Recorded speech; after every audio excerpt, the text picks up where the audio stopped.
Microsoft stuff. So I looked at the phones. They were nice looking. I want to see one firsthand before I can, critique it. But they look sweet. Yeah, they look really nice. Yeah, I was impressed. It looks like they've kind of taken a page from the. Well, they look almost like the Nokia, except I think they're made out of metal or. No, they are actually. Well, at least the 8X, the HTC 8X, is a polycarbonate. Yeah. Unibody. So they've kind of taken their hint there, and Nokia's kind of slammed. I was like, come on, really? The 8S, they've kind of taken their cue from Nokia in that their flagship one is the 8X, and it's got all this gee-whiz stuff. And then the 8S is, a little bit smaller, a little bit less powered. But interestingly, in both cases, both the Nokia 820 and the HTC 8S, those are the ones that actually have the expandable memory. But their flagship ones come with a fixed amount of memory, which I thought was interesting. I don't know why. Why do that? I know. Even, hello, Nokia, get the hint, put expandable memory in these things. That is the only thing I do not like about the iPhone. Yeah. Is that, it gives you the option to buy 3264, but,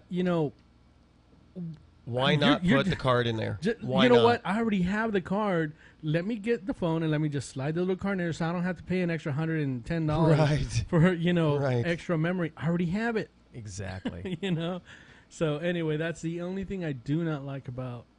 It's nice that they offer them because some of these other devices do not offer more memory than 16. Right. And actually, the lower end of the typical pairs that we're seeing now are running with like 8. So yeah. And if you're going really low end, I just saw yesterday information leaking on another phone, a Nokia Lumia 510, that is basically going to be the replacement for which is weird.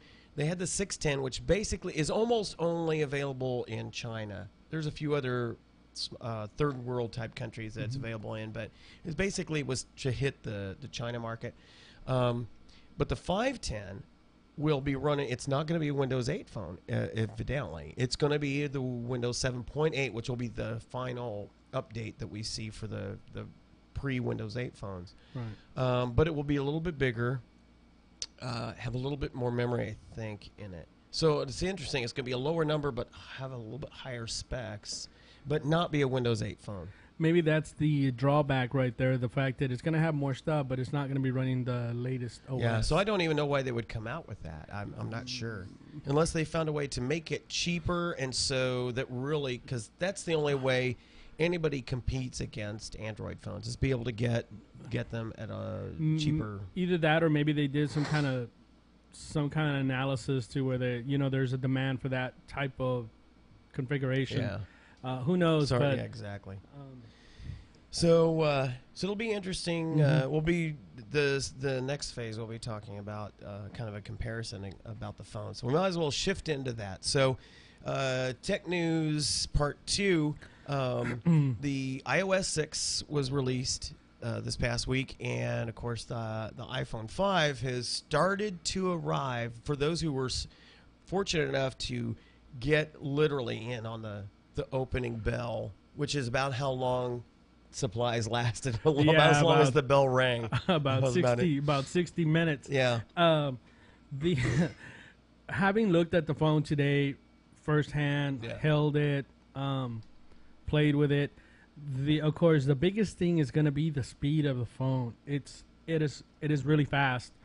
If you're coming off of a Windows phone, 4S, it is dramatically faster, I think, than the 4S.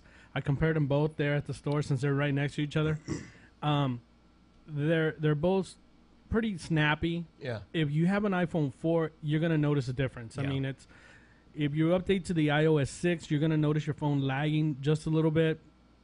Unfortunately, there's nothing you can do about that.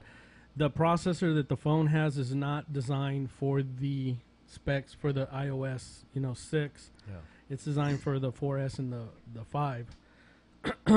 But it's still fast. It's not lagging like the 3GS. Oh my gosh! Well, which of course they're discontinuing. Discontinuing. Yeah.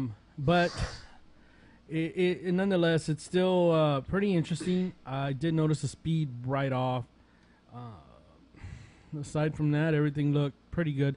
The camera was nice. That was, I think, probably one of the better parts or one of the better enhancements that they did to the phone was the camera. I think that's where the biggest part of competition is moving to now, is the camera. Admittedly, iPhone 4 and then the 4S really set the bar for phones. And then you saw HTC come out with theirs, and it really was... It was totally subjective at that point. Which of the Titan, the Titan, or the iPhone 4S for the camera? Because they were so close. It really came down to you preferred the coloration or some feature, but there would be something that tipped the camera quality one way or the other.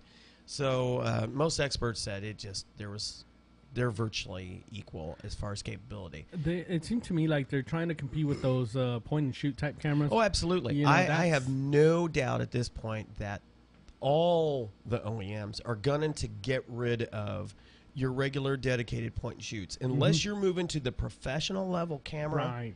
I think the idea, and I totally agree with that.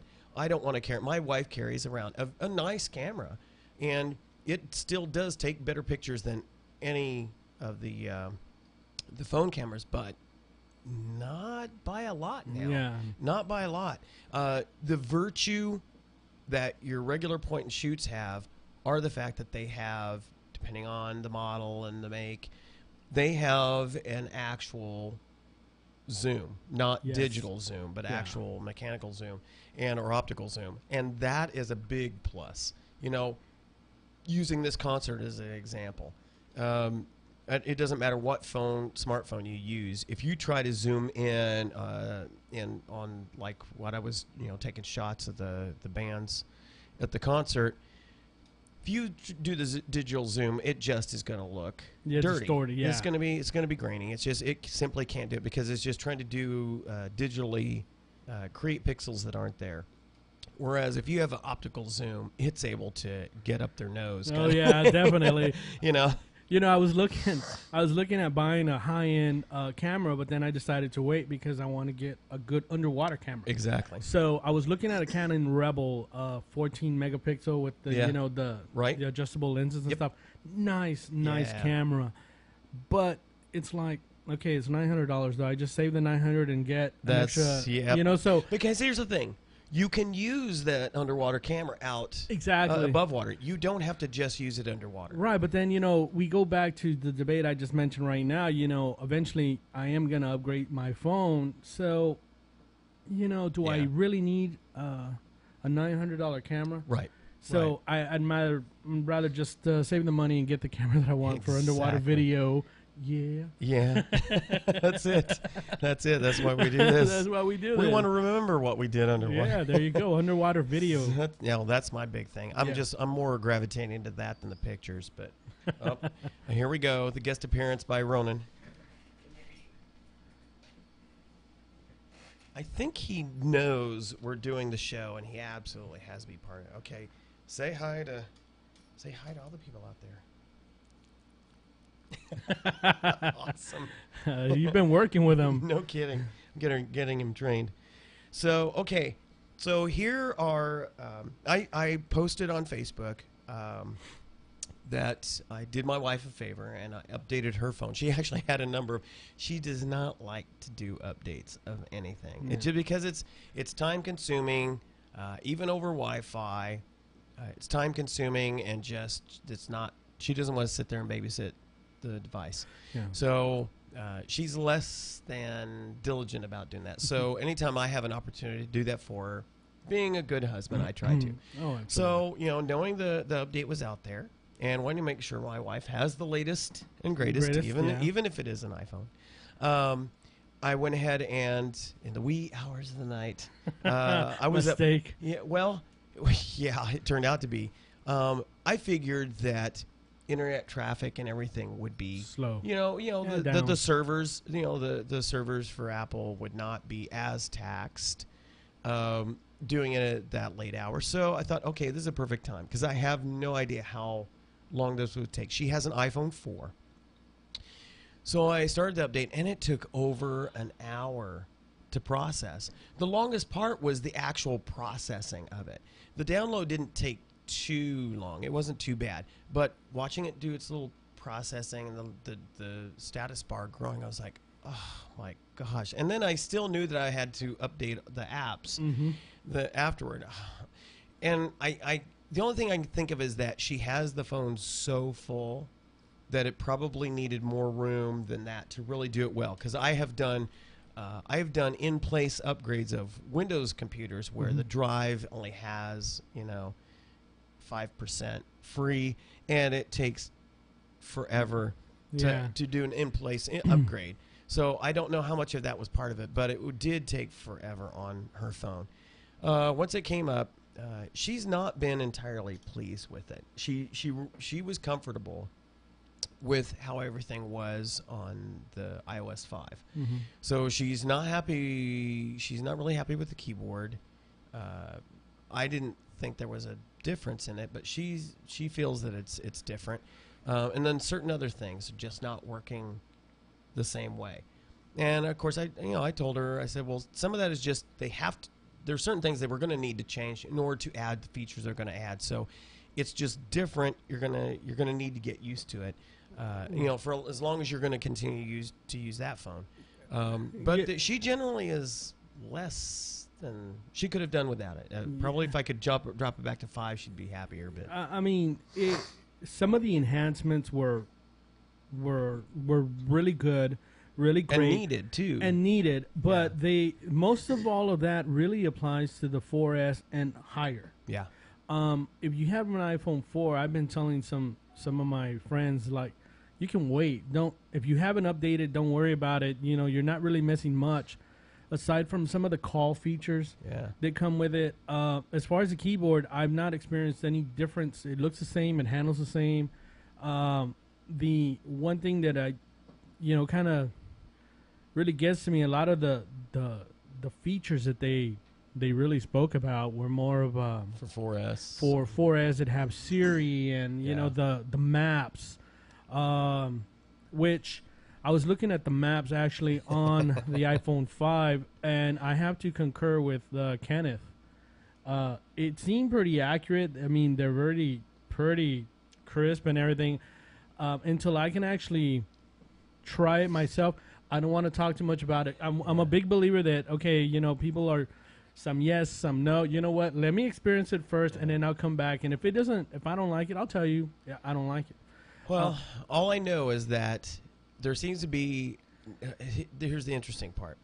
There seems to be a growing number of complaints about the maps. Most folks that are iPhone users loved the Google Maps, and the reports are saying that such things as the maps are less accurate. They're finding push pins for places are not where the place actually is. It's a little off. Matter of fact, the one thing that seems to be good and the hint is you're better off following the turn-by-turn navigation because that's good. Don't look at the map. If you do, you're going to be off by a block. You're going to be off. Well, not necessarily a block, maybe even more. Berlin showed up in Antarctica. Yeah, that. I saw. Matter of fact, it was just hilarious. And the 3D. Matter of fact, there is a new meme growing on the internet now.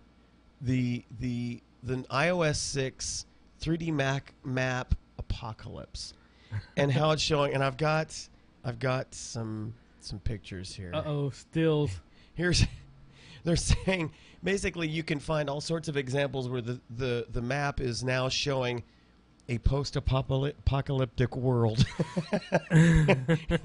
This picture is Highway 93 passing over the Hoover Dam.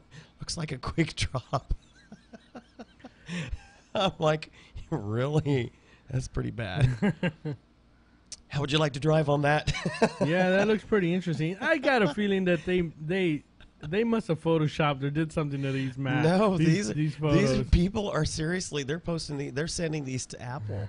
I mean, and it's just amazing. And I'm not a fan of 3D mapping anyway, because this is the kind of thing I kind of expect to see. Yeah. If you're in a city, it's easier to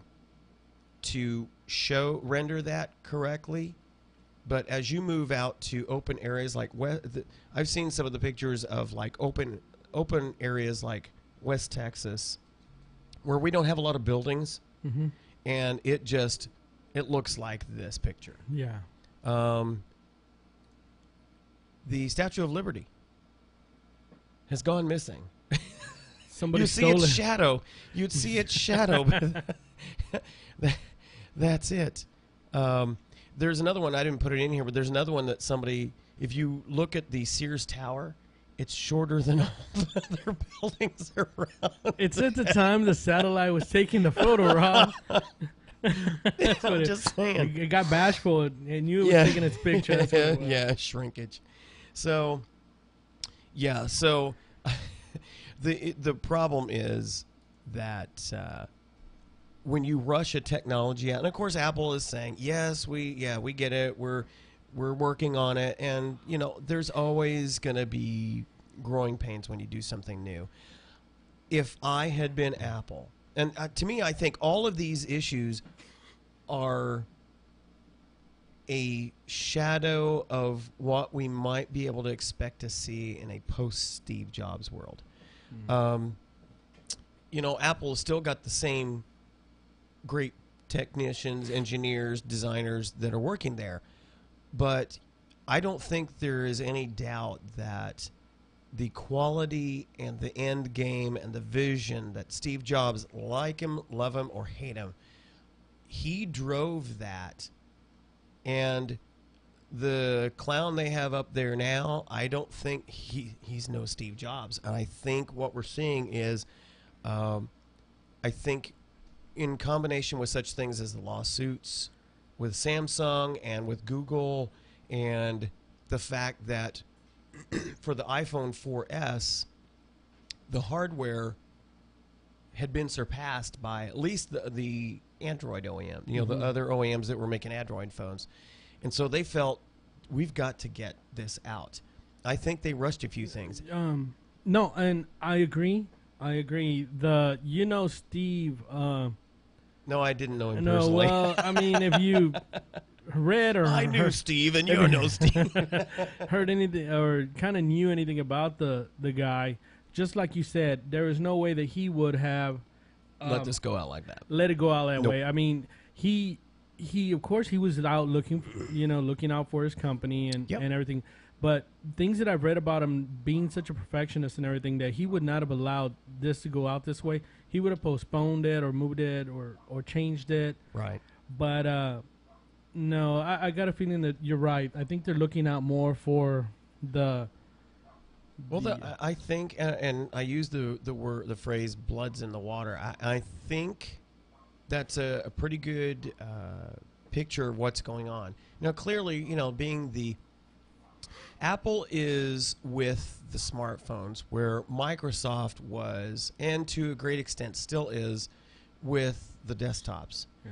And so we see kind of a role reversal there. And the same, I saw somebody, one of the tech blogs posted that they think that Apple has achieved the level of what's the level? Overconfidence, maybe? I wish I could remember the exact word he used. But basically, we don't necessarily have to pay attention to what's going on around us because we've got a good thing going and we're not going to mess it up. And so that's one of the reasons why they guessed that the iPhone 5 was not a huge leap forward. It was more of an enhancement it was what iPhone 4S really should have been. And that they rushed some things out because they figure we can we can weather it. Yeah, we can weather it. Exactly. You know? Everybody that I've spoken with, and like I mentioned this a couple of podcasts back, that I was actually at a game, and everybody that I saw had an iPhone. So, and from what people have been saying, and from things that I've been reading, and people that I've been actually speaking with, it doesn't matter whether it can be broken. It's an iPhone, and they're gonna want it, and they're gonna go buy it. Somebody posted that. Somebody posted that they could release a mud brick, and if it said iPhone on it, exactly. people and you know what? People People would buy it. It doesn't matter. It's kind of like we look at things as far as processes, enhancements, like how exactly is this going to make my life a little easier? Yep. Is it going to be functional for me in a day-to-day environment? And that's the things that we look for. I mean, you got people out there that I don't care. Yeah. It's Apple, and that's what I want. Yeah. I'm a big Apple fan, of course. We've gotten into these little debates about this, but there are a lot of great phones out there, and I know that, for example, I'm always dogging the Windows phones. But they're actually pretty neat. They're really neat. They're different, and I think that's what makes them stand out. You got all these little icons like on Android and iPhones, but then you got the Windows phone out there. It's got live tiles. That was new, and that was different, and that was kind of like, it wasn't actually accepted really at first. Right. It was a select crowd that actually did it, and they're starting to pick up momentum. So I think this is, like you mentioned earlier, there's blood in the water, and I think it's going to get really interesting here. Well, interestingly, now that we have the hardware specs out on what some of these OEMs are calling their flagship, I've got, see if I can put it up here. So here's what we've got in comparing the specs for the iPhone 5 and the Galaxy S3 and the Lumia 920, and now the HTC Windows Phone 8X. And you can see by the comparison here, there's not a lot that you can hang your hat on for any of them. I mean, I think as far as if you're a speeds and feeds kind of guy or girl, there's not a lot differentiating. I mean, you cannot say that one. It really comes down to, is there a particular feature that one has over the other, or it just really comes down to you like the OS, because the hard you can't hang. For the first gen, second gen Windows phones, you could easily hang your decision saying the hardware for the Windows phones just isn't there, even though the OS actually made better use of less hardware, so it was less expensive. But now, look at it; they're pretty much standard. Matter of fact, one could argue that Apple maybe made a mistake in not making their screen just a little bit larger, because all they did was elongate it. They didn't make it wider. I think they probably could have edged it up to 4.3 and wouldn't have it had any really backlash on that, because 4.3 seems to be the most common size now. I mean, even looking at these phones here, most of the Android phones are coming in that range, 4.3, 4.5. So, they're all 4 or 4 point something here. The HTC actually has the highest pixel count for theirs. Prices are pretty much the same. I've seen some reports that looks like the 920 is going to be about $199 as well. The carriers are pretty much going to be the same. Camera, the rear-facing camera, pretty much all the same. Although they're still saying the camera types are saying that the pure view camera on the 920 is just going to, especially for low light, is just going to eat everybody's lunch. So that's going to push probably Samsung to step up their game. I don't think HTC is going to have a chance to do that just yet. Samsung is just beating everybody up now with the hardware they're coming. They sell the most actual devices as far as an OEM, and they're all running. It's believed, we haven't found out for sure, I haven't seen anything in writing yet. It's believed that the A6 is a dual-core processor, but I haven't seen it in writing. It's just some folks are saying it only makes sense that it is, especially how fast it's operating. So everybody's running dual-core. Memory sizes are about the same, although I think HTC made a mistake in not having a 32 gigabyte in their 8X. The only one of those flagships that has expandable memory is the Galaxy. So if you really are a storage hog, that's definitely a way to go. Yeah. Battery life or battery size, they're all pretty much in the same basic range. I'm a little disappointed that the Lumia didn't come with the same 2300 mAh that's in my 900, because I get insane battery life out of that thing. The one thing that everybody was noticing about the iPhone 5, it is much lighter than the iPhone 4S. Yes. And much lighter, apparently, it looks like, than any of the other competition. So if the weight of it is a thing, then definitely the iPhone 5 is a plus for you. And one of the reasons they didn't actually go with a 4.3-inch screen is because they wanted to make it easier to use with one hand for the typing features on it. That was one of the marketing pushing things, to where they're actually there's a where they're typing with one finger, one hand. Oh, okay, I was going to say because they really didn't help it if you're doing the landscape. Right. typing. No, and it's actually for holding it upright. Yeah. You can do it with your thumb real easy rather than have to reshift the phone. That was one of the biggest reasons why they wanted to make it more functional and less. I saw a graphic that shows what the future versions will look like. They just get longer. Oh, they just keep getting longer. Yeah. They won't be any wider, but they'll just be really insane. The iPhone 7 is going to be like, it'll be an 8-inch phone. No. So anyway, and then last but not least is Bluetooth. Looks like everybody's running with Bluetooth 4 except HTC. I think that's a major fail. That failed. They're still only 2.1 on that. That's a mistake. That's a big mistake. They got to get with the program. Mistake. Yeah. So really, when it comes to hardware, there are no clear winners here. I kind of like that though. I kind of like the fact that they're all keeping them pretty much the same. Yeah. Now it's just a matter of personal preference. Mm-hmm. Which one do you want? Which one do you like more? Yeah.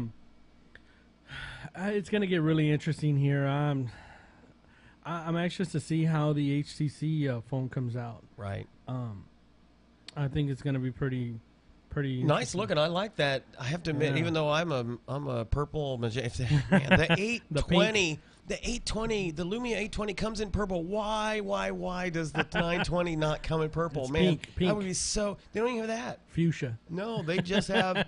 What was the graphic? It comes in. Hello, let me go back to that picture. It comes in black, white, yellow, red, and gray. And of course, the iPhone only comes in black and white. Boring. But they have this, the HTC has that lime yellow. That stands out. I like that color. It's more than just a regular yellow, so it's pretty cool. But anyway, now that's the iPhone 5 now. Some of the early adopters are open to the boxes, and we're seeing some random hardware issues. There's not a quantification on how extensive it is, but I think it's another indication of they rushed to get this out. And if the quantity versus quality. Yeah, if the blogs were right about how there were things that were still being worked out just a few months ago, before they were trying to get the mass production up, then it kind of I'm not surprised at this. Here's something. One of the issues that people complained about with I guess it was iOS 6. I haven't seen which phones it seems to be affecting, but the Wi-Fi evidently is freaking out on some devices. I haven't seen it on Terra's yet, but no, I didn't experience that with mine either. And I have a 3GS that Brandon's using. Yeah, and it didn't affect that either. Apparently, so I wonder if it's the 4S that's affected. I think that it affected, according from what I've read. Apparently, it was a web page or something that was down that needed to get access or something like that. Well, and no, that was during for the update. Yeah, for the update, and they fixed it right away. As far as the actual phone, but what people are reporting, some people are reporting, is that at some points the Wi-Fi ability to turn Wi-Fi on and off is grayed out. Yeah, that's what I read. What? That's what I read, but supposedly it was a quick fix and that it's been resolved. Supposedly. We'll see. We'll watch.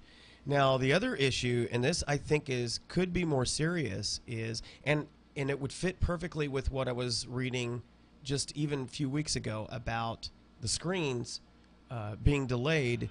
Is there evidently is some what they've been calling bubbling. It looks to me more like a water ripple. Yeah. Or and then flashing, and I've got a couple of YouTube videos here of it.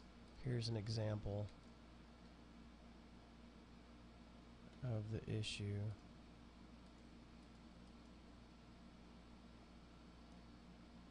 See, look at that. Yeah. I'm like, ooh, that's not good. Now, I'm wondering, because they have two different... Oh, of course, performance is bad. They have two different places I think they're getting the screens from, and there was one they were getting it from that they had just ramped up production just a few weeks ago. I'm wondering if it's only screens that came from one of those suppliers. But that's definitely a problem. And then the screen flashing. Hello. There we go. Still getting used to this looking on one screen and doing another thing. And then this, I think, is the flashing screen issue.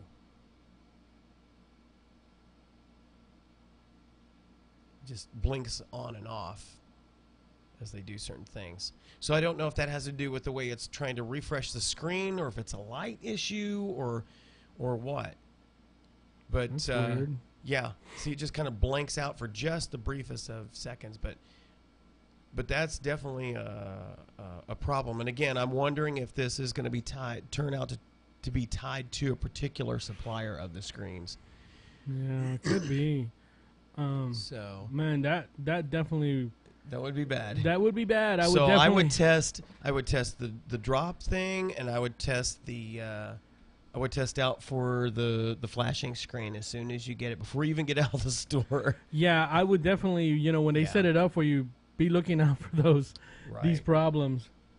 Yeah, that would be bad. So, and admittedly, the Lumia 900 had, I'm trying to remember what the actual issue was, but it was how if the components came from, I think it was a Mexico supplier. If the components came from a Mexico supplier, the ROM wasn't flashed correctly, and folks were having problems, so they would just exchange it out for one of the ones that was made in Finland. So, that got fixed. So that was a vendor issue. So this may be exactly that same thing, but it just, of course, the folks I call iSheep, Apple can do no wrong. Oh, that's a feature, not it's like it's like no. I'd even disagree with that. Well, you're not an eye sheep. That's definitely not a feature. Your screen's not supposed to be no, it's all not supposed to do that. Liquidy, and it's definitely. I've got a liquid screen. I've got a screen, liquid screen, and it's definitely not supposed to flicker that way. Right. So that's definitely a problem. Yeah. If you see your phone guys doing that, tell them, no, I don't want this one. Right. Break out another one. Right. Okay, so basically, buyer beware. I would suggest if you absolutely had to get an iPhone 5, check it out before you leave the store to make sure it doesn't have some of those problems. Unfortunately, if you liked iOS 5 and are disappointed and you wanted the Google Maps, you can't go back. Sorry. No, that's actually why they tell you, back it up. Yeah. Make sure you have a good backup. For the iPhone 5, you have no choice. That's your world. You can't back up to iOS 5. Wah. So, let's see. Okay. So the title of the episode was Fit as a Fiddle or something. I was reading up on, we're coming to the close of another dive season for those who do not do any cold water diving. And, one of the things that it's important to do is keep up on your health. Or if you haven't been keeping up on your health, the off season is a good time to start. Mm-hmm. Especially as you're going into the holiday season where people tend to overindulge in food and drink and all sorts of things. I was looking at some of the different sites. I'm a member of Dan, as you are. Mm-hmm. And I look at a lot of their different reports and stats and things like that. And I was looking at how fitness or health affects scuba diving and your susceptibility to decompression sickness, that kind of thing. And one of the things that has consistently shown up in all the different studies that have been made is that the more fit you are, the more resilient you are and resistant to the effects of decompression sickness. Now, disclaimer: being extremely fit is not going to prevent decompression sickness. You still have the rules of the road, the training that you have to follow. You have to stick with your experience and skill level. You still have to maintain the proper standards for diving. You can be perfectly fit, and if you decide to blow to the surface, Polaris to the surface, going faster than 60 feet per minute, surfacing, you are going to be hurting for certain. Yeah, you're going to be hurting. Yeah. So they've done some studies to kind of quantify what contributing factors make folks susceptible to, various injuries, etc., or even death in diving. And in order of prevalence, cardiovascular problems, obviously, some sort of heart disease would make you very susceptible to injuries. High blood pressure. So if you have high blood pressure, you should definitely take precautions. Seek a physician's advice on whether you should be diving. Obesity, not for the sake of obesity, but that it brings with it typically a number of these same issues.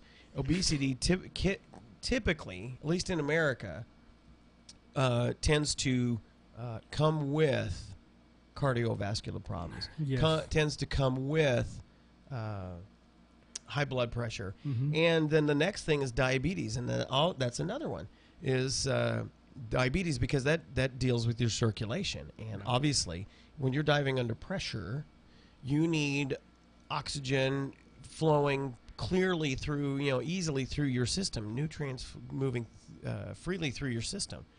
So, and then smoking, asthma, and then finally allergies, which we suffer from. Yes, absolutely, absolutely. But these are all things these are the top issues that can affect your safety as a diver. Mm-hmm. Now, for those who are not maybe aware, have not been through the training, or just it's been a while since you've been diving, you don't remember all the things that are indicators of decompression sickness. Joint pain, that's a very common one. If you experience DCS, headaches, dizziness, chest pain, you may feel like you're having a heart attack.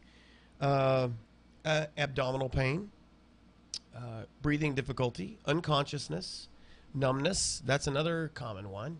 Nerve endings are often affected with decompression sickness. Osteonecrosis, itching skin, skin rashes, as nitrogen is trying to escape from your system.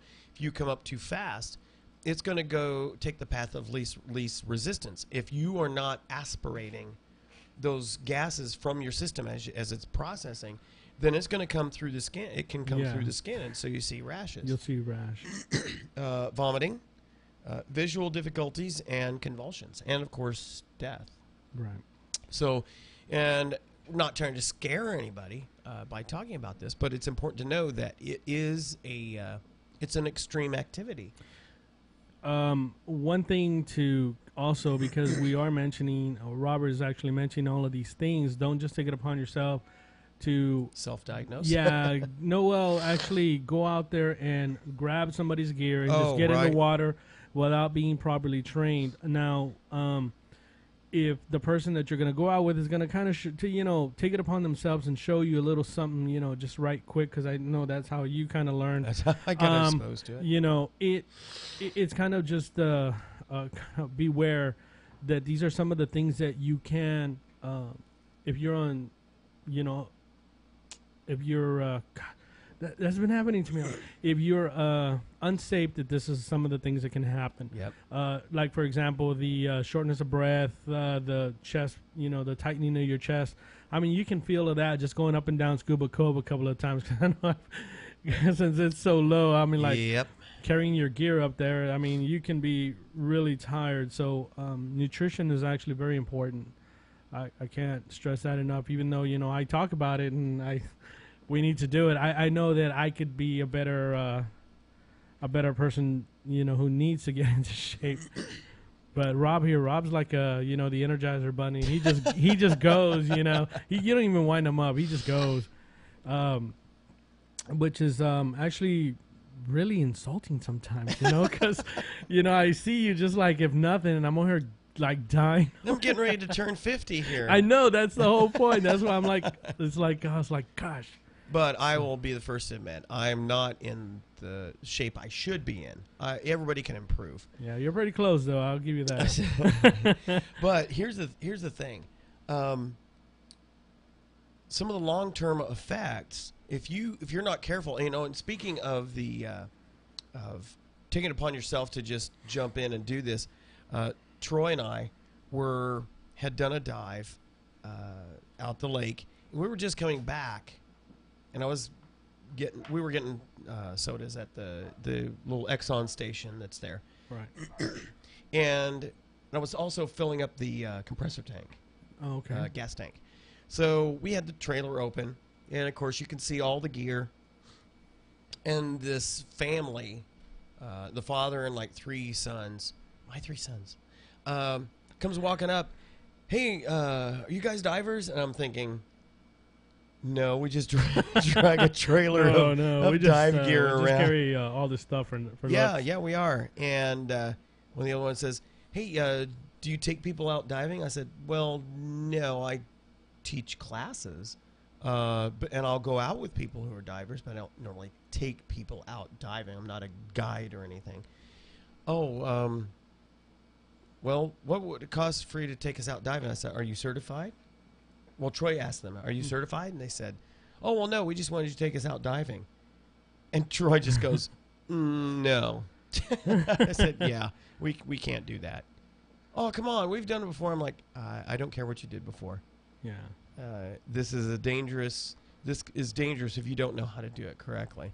But, and to say that, if you experience decompression sickness because you're irresponsible or because you just happen to have the the wrong mix of things going on at one time on a dive. Some of the long-term or permanent effects that you can experience are paralysis, brain damage, heart damage, lung damage, nerve damage, and then, of course, paralysis, bone damage, and, of course, obviously death, which is pretty permanent. Yeah. I mean, when you hear, well, can anybody go out diving? We don't recommend that. Just like Rob said, he had somebody come up to him and say, hey, can you take us out? Don't do that, folks. Yep. Don't do it. Exactly.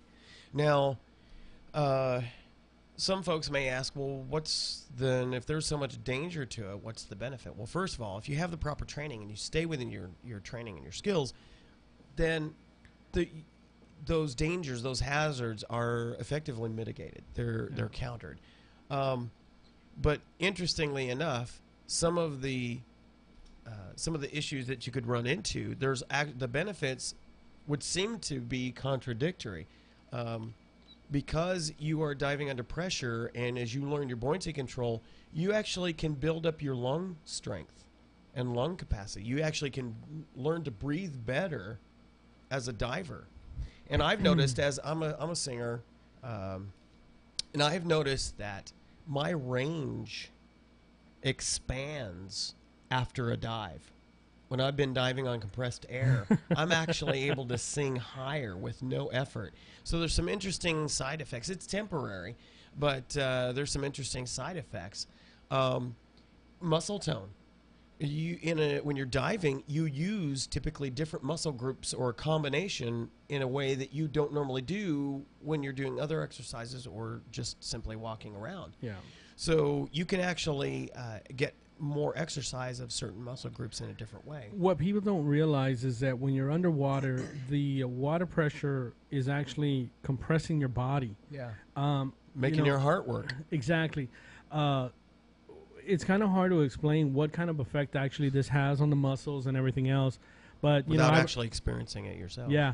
There are people that go out there and say, man, I haven't been swimming in a long time. I started swimming and my back hurts, because you're using muscles that you typically don't use on a daily basis. Right. Well, it's the same thing when you're underwater, except you're doing that. Plus, you've got the. We have a bug in the studio. You also have the pressure of the water compiled on top of that too. Yep. So, I mean, water pressure is tough. I mean, it'll crush a bottle. Can you imagine what it's doing to your body? Yeah. We talk about that sometimes. And I was, as I was looking up some of this information, again, you burn off roughly 8 calories a minute in a dive. So you figure, you spend an hour underwater, you're burning off. That's why I've said you burn off an average of 400 calories on a decent dive. So, because of all that your body's going through just to go through that, it's a low exertion. At least you feel like it is a low exertion. Yeah, when you get activity, out, you're but hungry. You are hungry. Yeah, that's why we do. We come up. We're like, okay, let's go to Whataburger. Where are we eating? Where are we going? Exactly. And of course, reduce stress. You're thinking people with hypertension or high blood pressure. Usually that follows. Various anxieties and those kinds of issues. But diving itself, if you've got your skills down, is a very relaxing thing. People ask me, I ran into somebody this week at the coffee shop there on base. I was talking to one of the girls that works the counter about, I was hoping to maybe pull a dive out this weekend. I may still try and do something tomorrow. But somebody said, "Oh, where do you dive?" I said, "Out here at the lake." And he was like, "What's there to see?" I'm like, "Well, I like rock wall. I like diving on the rock walls, but ultimately, it's just relaxing. You go through a pretty good exercise carrying your gear up and down, but once you get out there, it's just so relaxing, and it is a stress reducer, especially night diving. Oh man, it's just so the peaceful. Night dives. Just we peaceful. gotta go on another night dive before the end of the season. Yep. I might, to my,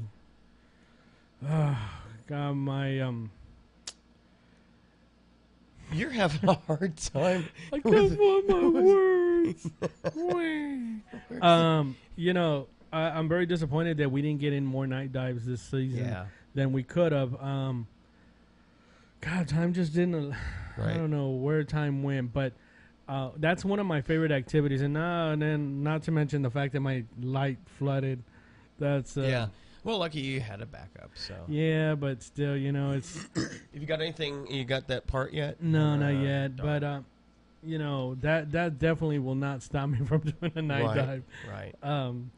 If I have to, I'll go rent a light somewhere. Yeah. I'll tape it. I'll glue it.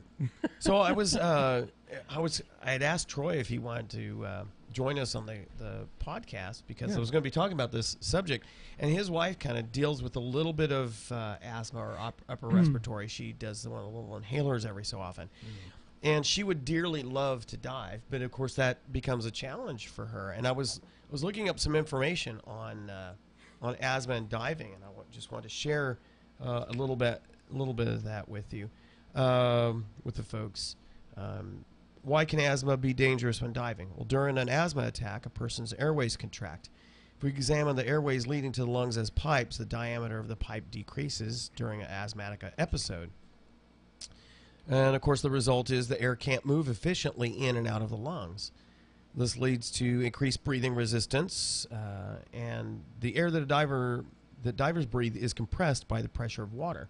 Compressed air is denser than air, denser than air at the surface. So you can immediately think of, if it's denser and you're already having difficulty moving air in and out of your lungs, that denser air, what did somebody explain it through? Here's a good analogy. If breathing air on the surface, if somebody who's experiencing asthma, if breathing air on the surface is like sucking air through a pipe, then breathing air at depth is like sucking honey through a pipe. And that's true. So if you're experiencing asthma, you potentially are in a lot more danger if you have an attack underwater. And obviously, the deeper you go, the denser that air becomes. You know, I've always debated whether is it denser or is it just the fact that the water pressure is greater on your chest that you're having a harder time breathing. It's all of that. All of that is true. Yeah, it is denser because it does compress it. You know, as we teach in the class, in a flexible container, a volume of air is literally, you go down to 33 feet, the volume of air is compressed by half.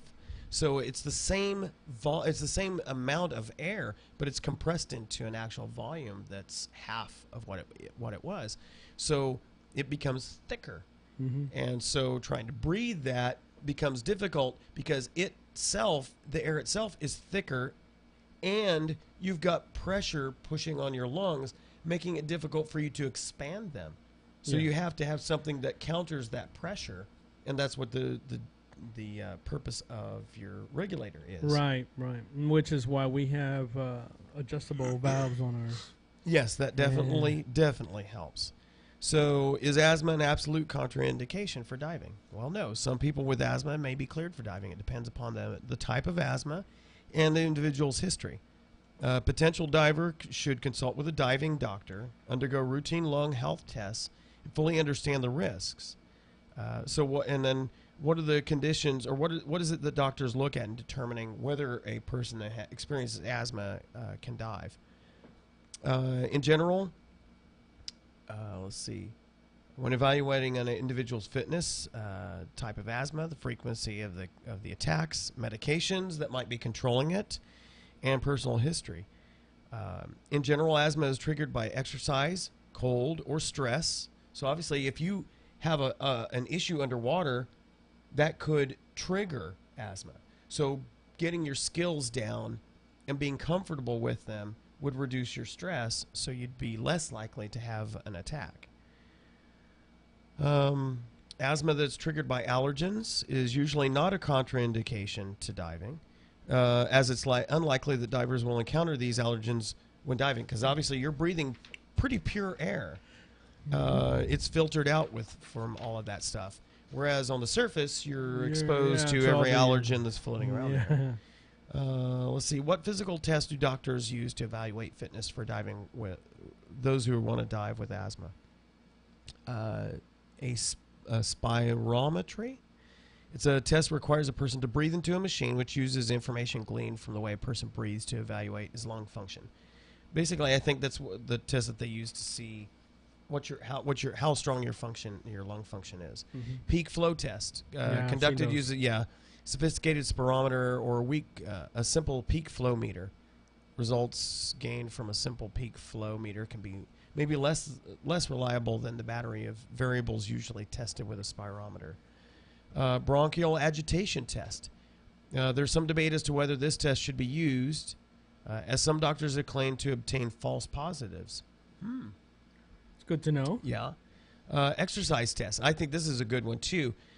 Either the spirometer or a peak flow test may be used to evaluate a subject before and after exercise, basically to see if there's a change and to what degree that change is in their lung function based on exercise. Which, of course, is important because you are exercising. As we said, you burn off an average of 400 calories underwater.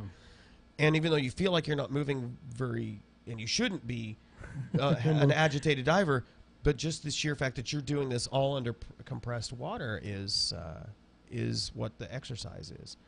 And then post-bronchial dilator test. A person's lungs may be evaluated after the use of asthma-controlling medication to see if the medication is effective.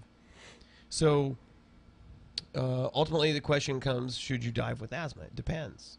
Decision to dive with asthma should be made by you and your doctor after careful testing and consideration of the various factors affecting asthma and diving.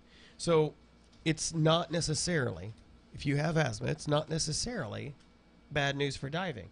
But it does require that you take certain precautions. Yeah. Certainly get properly evaluated by a doctor, preferably a dive doctor, because they're going to have the facility, the equipment to test you properly for the kinds of things that might trigger your asthma. So while you're in the off season, what can you be doing? What should you be doing to keep yourself in shape or get yourself in shape to get ready for a new dive season? I've, again, referring to Dan and Alert Diver, which is a great magazine by them.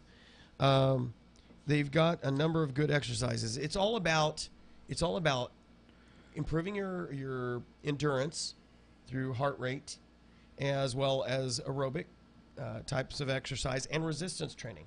Because you're lugging heavy gear, you're climbing in and out of the water, especially if you're on a boat dive. It is not fun climbing onto a boat that's doing this when you're wearing gear. So what Alert Diver had, and I think this is a pretty good combination of things, the exercise you can do. What you want to do is get into some sort of interval training, and what they suggest is they've got 9 or 8 exercises that they talk about, and then repeating as you can. I've never heard it called this. I guess it's common. Butt kicks. The butt kicks. Yes. Actually, I've heard them being called that. Yeah, I've probably heard it on a different name, but those are good. Those are excellent. They're a lower intensity. Then you have the squat push, which is a higher intensity type activity, and this is again helps you for the stretching out. It helps you for your endurance, for especially climbing in and out of the water with gear. The high knees, which is a lower intensity. That's what that looks like. Yeah. Again, these are more to get your muscles toned out, stretched out. The squat push, which is a higher intensity. Then the Frankensteins. Those are tough. Yeah. Especially if you're not very stretchable, but it will help you stretch. Of course, normal push-ups. Again, because you'll be the way you'll be carrying your gear, it builds up your endurance, the heart rate. Mountain climbers. It's a high intensity. It's very fast. And then finally, calf stretches. And then you repeat those as you can. So the calf stretches are... Yeah, they can be tough. Yeah. And basically, you do each of these 30 seconds each, and then you try to repeat. So, again, the 8 exercises they recommend are the butt kicks, the squat push, high knees, the squat push, the Frankensteins, push-ups, mountain climbers, and then a calf stretch. So if you start to engage those, and it's basically building up, start out slow, if you need to rest between the repetitions, do so. But the idea is you get to a point where you don't have to actually rest between them. And that will build up your endurance. That will give you better watermanship because you'll be able to handle the swimming portions. If you're looking to take the class and you're not a diver yet, but interested in it. But then it's just good exercises to do because you can do them anywhere. Because these are pretty much all in place exercises. So you can do these. You don't have to go out and run. That's not a bad thing. But if you want to get yourself in shape for the next dive season, these are great exercises to go through. Yeah. It will help improve all those functions, your heart, your lungs, endurance, to get you ready for the new dive season. So, all right, well, we're running way long in this one. But as far as getting in shape for if you are about to take a course or gonna advance your certification, all of these are great. I cannot stress getting into shape before you actually entertain any of these certifications, because of course the one thing you want to do is you want to enjoy your dive. If you're hurting or you're having a hard time carrying the gear down to the dive site, I mean, it doesn't make it fun. It kind of will discourage you. So you want to try to be to your optimal level. And of course, we're promoting great health because you want to live longer too. Right. So that's really good. I mean, it's good that we mentioned that. It's really important. Good stuff. Very good. Of course, you do the bike riding now. Yes. So that's going to help. I do the bike riding, which is I think it's gotten to the point now to where it's helped my legs and the strength on my legs great. But as far as cardio, I don't think I'm riding the way I should. So now I think I'm gonna have to change. I'm gonna actually ride to a track and start walking to try to build up now my lungs, and then get back on the bike and then ride back to the house. I'm gonna try to change it up to kind of just do something. Now, if I were, like Mr. Took, I don't know if you know who he is. He's a gentleman that rides by 10-speed across like long distances and stuff like that. He's like another Lance Armstrong. Now, if you're gonna ride like 26 miles a day, like some of the pilots and stuff do from the base, that's a whole different story. Now that the way that they're riding and stuff, now that does work everything. But unfortunately, I don't ride like that. I'm more just trails here and there. These guys are actually out on the street. They'll ride. Are they happy trails? They're very happy trails. Now these guys ride like from the house or from the base all the way to the lake and back in like 10 minutes. They're moving. So now of course now that would be cardio. Right. That would be great, but that would have to entertain something like that if I was going to start. If I still wanted to cycle, I'd have to start looking into maybe a street bike and start riding distances as opposed to just little speed rides like, an hour here, an hour there. Yeah. I would have to. But still, any exercise like that is good. Yes. Even if you just do a 30-minute brisk walk. Yeah. You will get your heart rate up. That will improve your endurance.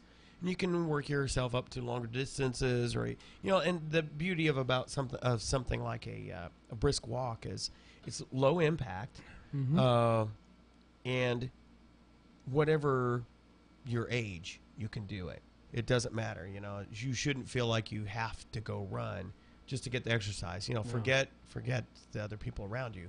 If you're going out there doing a brisk walk, you're getting good exercise. So yes. Let's see. I have for you. Woo, I have for you. Yeah, a gift. Some covers that were given to me that will fit. I guess your. Yes, my console. And probably these might fit yours, or you can. There you go. Yeah. The covers. Yeah. I have no use for them because I have Oceanic stuff, but you do have the Sunto stuff. I do. Yeah, wow, thanks, Rob. Yeah, no problem. Wow. That frees up more counter space for me, which is good. And real quick, let's hit our tips, training, and tech. Okay, our next dive club meeting, 18 October. It will be right after my my 50th birthday, which is on the 15th of October. Yep. So. Yep. So it's going to be exciting. And, of course, Trash Fest 2012 is 6 October in New Braunfels, Texas. The Dive Equipment Manufacturers Association show is in Las Vegas, 14 through 17 November. And, of course, the trips that we have planned for Balmoral next year are 17 to 19 May, 14 to 16 June, 19 to 21 July, and 16 to 18 August. We would like to see you out there at each and every one of those. So that I think that pretty much does it for this week. You got anything else we want to share? Are we good to go for next weekend? Let me check my schedule. Yeah, I want to make sure that we can do next weekend. Oh my gosh, my dogs are all excited to get picked up here. Yes, I love my four-legged children, my fur kids, as some people call them. The fur kids. The fur kids, yeah. This is Chiana. She's been recovering from some back issues. She's kind of been a little sensitive. Let's see. What do we have here? Next Saturday. That'll be the end of the month. 29th. Do I have anything? I don't see anything exceptional there. You know, there was we had talked about this sometime back when we were starting out. Remember, we wanted to try to do at least one dive a month during the winter. During the winter. Oh, absolutely. We need to be diligent about it. Yeah, I think this time we definitely need to stay on top of that. So if you're a certified diver and would like to join us on dives during the off season and have the proper gear and training, and would like to join us, we would definitely like to have you along with us. Now the virtue is I'll have the dive trailer this time, so we'll have someplace to run into and keep warmed up. Yeah.